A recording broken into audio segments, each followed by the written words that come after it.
Dámy a páni, dobrý deň. Vítajte na krátkom briefingu Slovenskej národnej strany v parlamente. Venovať sa vám bude pán Miroslav Jureňa, šéf pôdohospodárskej sekcie odborného poradného kabinetu Slovenskej národnej strany. Reagovať pán Jureňa bude na aktuálnu situáciu, na aktuálne rokovanie výboru pôdohospodárstva, ktoré sa skončilo len pred niekoľkými minútami. Zaoberalo sa aj na iniciatívu Slovenskej národnej strany, ktorá túto tému otvorila, a to ide o údajné podvody na ministerstve pôdohospodárstva v rámci predaja dreva. Nech sa páči, pán Jureňa, máte slovo. Vážené dámy a páni, pôdohospodársky výbor dnes rokoval o téme predaj dreva v lesoch Slovenskej republiky.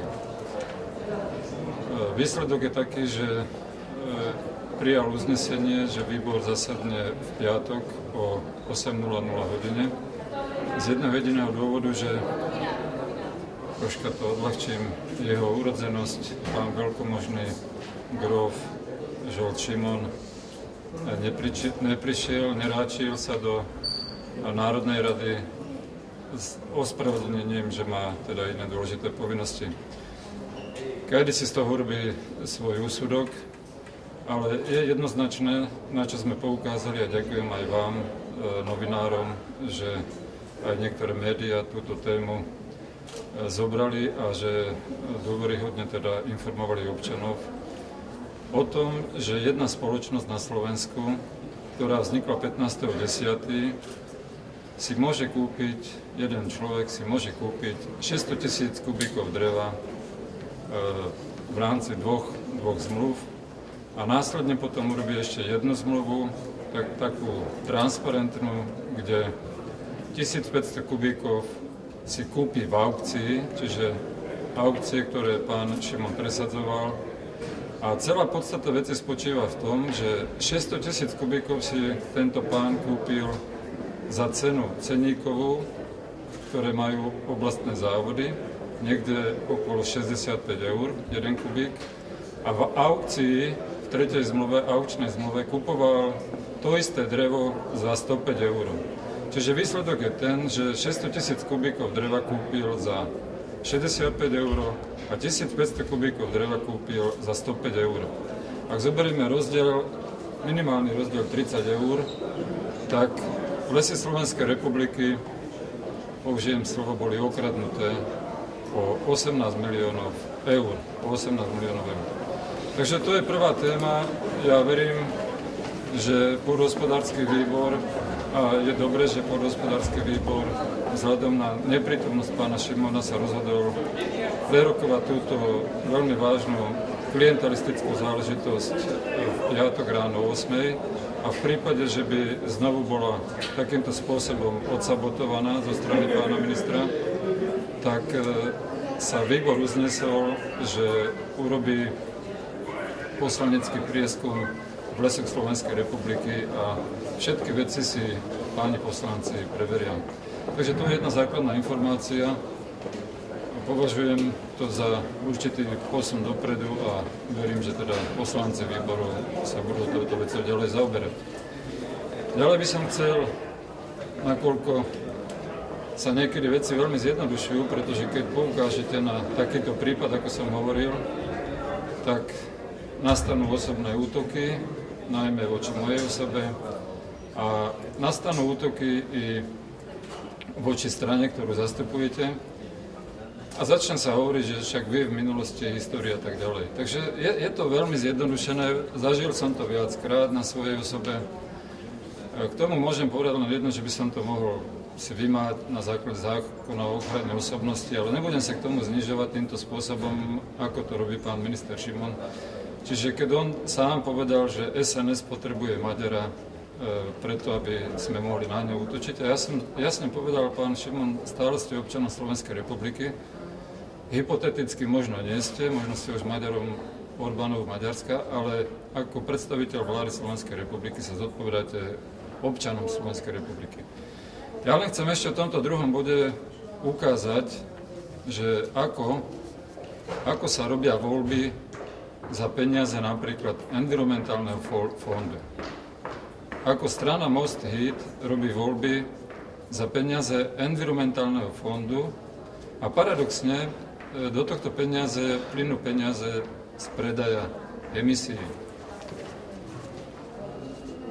Tento tender sa objavil na internetovej stránke Ministerstva životného prostredia 3. januára. Ale prvé týždne tam nebolo nič zavesené, len bolo tam oznámených asi 6 riadkov, že takéto niečo sa začína. Tento tender sa volá Protipovodňové opatrenia v nížinných oblastiach. Čiže nehovoríme o etnických, akože v maďarských, ale v nížinných oblastiach. A podľa našich informácií prebehli porady starostov za stranu Most Híd, ako si majú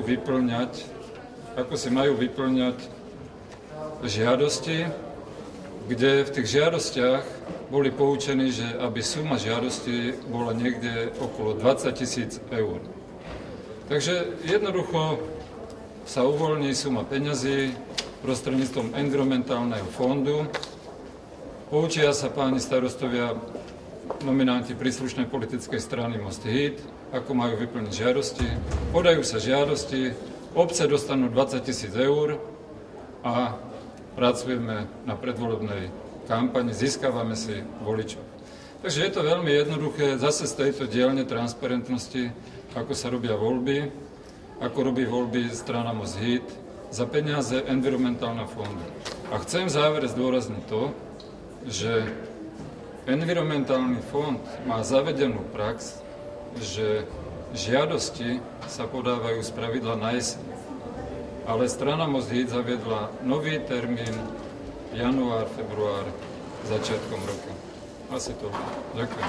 Ďakujem pekne, dámy a páni. Máte otázky k témam? Nech sa páči vaša otázka.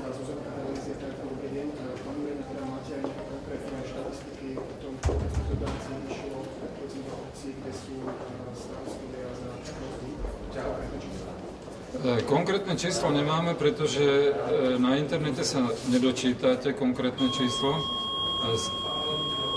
Snažili sme sa zistiť, že aký objem finančných zdrojov je určený pre toto opatrenie, znovu opakujem, protipovodňové opatrenie pre nížinné oblasti. Čiže dedina na Záhorí, Prietrž, ktorú konkrétne poznám, kde pri povodniach zahynul jeden človek, si nemôže dať žiadosť. Dedina na Záhorí nemôže dať žiadosť, lebo má kopec. Ale dedina pri Dunajskej strede si môže dať žiadosť. Čiže jednoznačne takto. Keď sme sa snažili zistiť, aká suma peňazí do tohto fondu alebo pre tento súbeh bola vyčlenená, sa nám nepodarilo zistiť, lebo ten, kto dvíha telefóny na Ministerstve životného prostredia, vám to jednoducho nepovie, lebo to nevie. Ale jednoznačne máme potvrdené, že starostovia už boli poučení a boli vyškolení, ako si majú podávať žiadosti. Ďakujem pekne. Máte ešte otázky? Nech sa páči. Ja by som to svoje tlačné tlačovať Kurasita. Či plánujete podať trestné oznámenie na prípade na štátny podnik Lesy v súvislosti s touto kauzou, ktorú ste spomínali? Pozrite sa, čo sa týka prípadu Lesy Slovenskej republiky, všetky tri zmluvy v prípade Tatra Timber Logistics sú zavesené na internete. Čiže všetky tri zmluvy boli urobené v súlade so zákonom. Takže my hovoríme, všetky kauzy, ktoré na Slovensku prebiehajú, spravidla sú v súlade so zákonom, pokiaľ sa nejedná o vyložený podvod. Takže podávať trestné oznámenie nie je našou úlohou. Našou politickou úlohou opozičnej strany je poukázať, že v rámci tejto transparentnosti sa dá 600 000 kubíkov kúpiť za 60 eur a 1500 kubíkov v rámci aukcie za 105 eur. Čiže toto je naša úloha a aukcie boli prezentované, keď sa uvádzali aukcie, tak boli prezentované, že majú riešiť dva problémy na Slovensku, teda v obchode s drevom.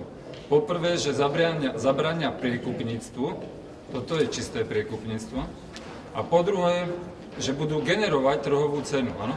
Čiže pokiaľ je dopyt, tak sú ceníkové ceny a aukcie mali generovať záujem. Áno? Pokiaľ aukcie generujú, že cena je 105 €, tak ceníková cena 65 € je niekde inde. Áno? Čiže není v tomto prípade. Čo sa týka trestných oznámení, my sme poukázali na ďalšie prípady, ktoré Žolt Šimon má, za ktoré má politickú zodpovednosť a kde sú jednoznačné pochybenia a tam môžeme zvažovať podľa trestné oznámenie. To je konkrétny prípad firma MBL, ktorá má podpísanú zmluvu a uvedem teda konkrétnosť, že táto firma dostala rozhodnutie v júni v roku 2010, ešte za vlády teda Roberta Fica, avšak súčasťou rozhodnutia bolo, že firma musí k podpísaniu zmluvy priložiť prílohy, áno? A tieto prílohy to sú bruselské peniaze, čiže tie vyplývajú z predpisov pre ten, ktorý súbjekt. Firma podpisovala zmluvu v septembri 2011 v gestii pána ministra. Bola povinnosť doložiť stavebné povolenie na rekonštrukciu konkrétneho objektu na penzión, ale stavebné povolenie nebolo doložené. Čiže toto máme presne vydokladované, ale zmluva bola podpísaná. Čiže tu boli jednoznačne, sú tu preukázané porušenia pravidel, ktoré boli stanovené. Takže v tomto prípade, áno, v tomto prípade sa jedná o konkrétny podvod. Ďakujem. Ak už nemáte otázky, tak vám želám príjemný deň a ďakujem za účasť. Dovidenia. Dovidenia.